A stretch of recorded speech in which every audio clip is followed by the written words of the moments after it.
Lieutenant General William Boykin is an original member of the U.S. Army Delta Force, former commander of Army Green Berets, and executive vice president of the Research Council.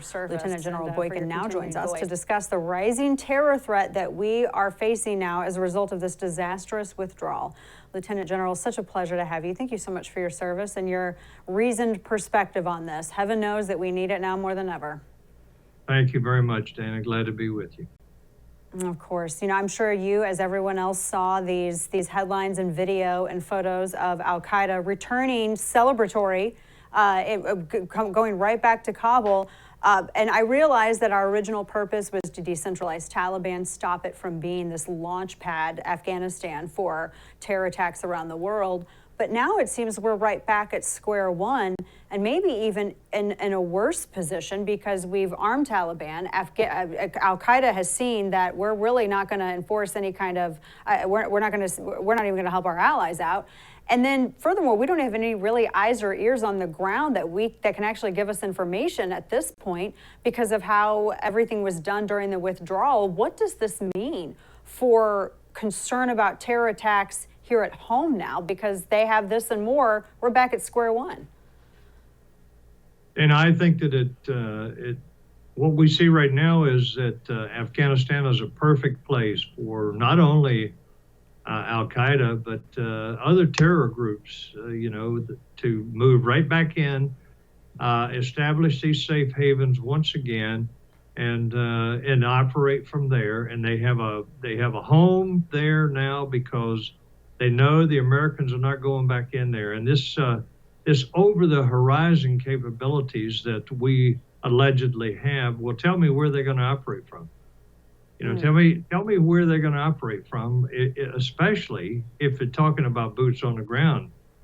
Any of those border countries there, Uzbekistan, Iran, Pakistan, Turkmenistan, any of those going to give you a place to operate from? I doubt it very seriously. So you're talking about some long-range, over-the-horizon capabilities, if there really is any such thing. And as you said, Dana, the fact that we don't have allies on the ground in there now that would be willing to trust us and give us information or intelligence, that puts us in an even worse situation than we were before. Yeah, and to even launch any kind of, even to drop just a team of people in, just to kind of surveil and do some reconnaissance. I mean, I'm not even sure how that would happen because, as you mentioned, the countries that are surrounding, not very hospitable to something like that. We don't have any nearby bases. There's no, water. I mean, it's really incredibly remote, just to say the least. There's just no way. I don't see any feasible way we could do anything like that. No, I don't either. And keep this in mind. When we went into Afghanistan in 2001, remember that the CIA had been in there and had remained in there, had maintained a presence and connections with the Northern Alliance and other elements there. So we had something to fall in on. When we went in and actually linked up with those forces and began to take back city after city after city, we were doing so with the help of the CIA's network that had been created in there. We don't have a network like that anymore. That's gone. And there will never be another one in Afghanistan, and I doubt if any other place in the world, because they don't trust us, because of the way we left there and because of the way we walked away from an obligation that we made, a serious obligation. We are no longer considered a reliable or trustworthy ally. Do we, I mean, obviously, I think our concerns about any kind of, now we have to think about domestic terror attacks again because of everything that's happened. Obviously, I think that's kind of back on the table for consideration.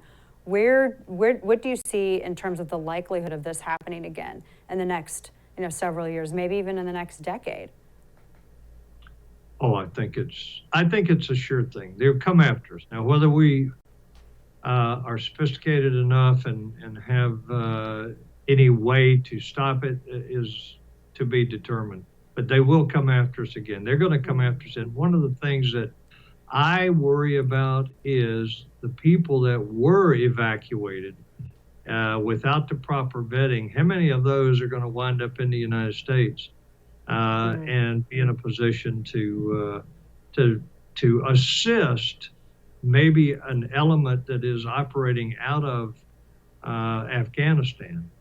And then they've got boots on the ground to assist them on the inside of the United States. That concerns me a great deal.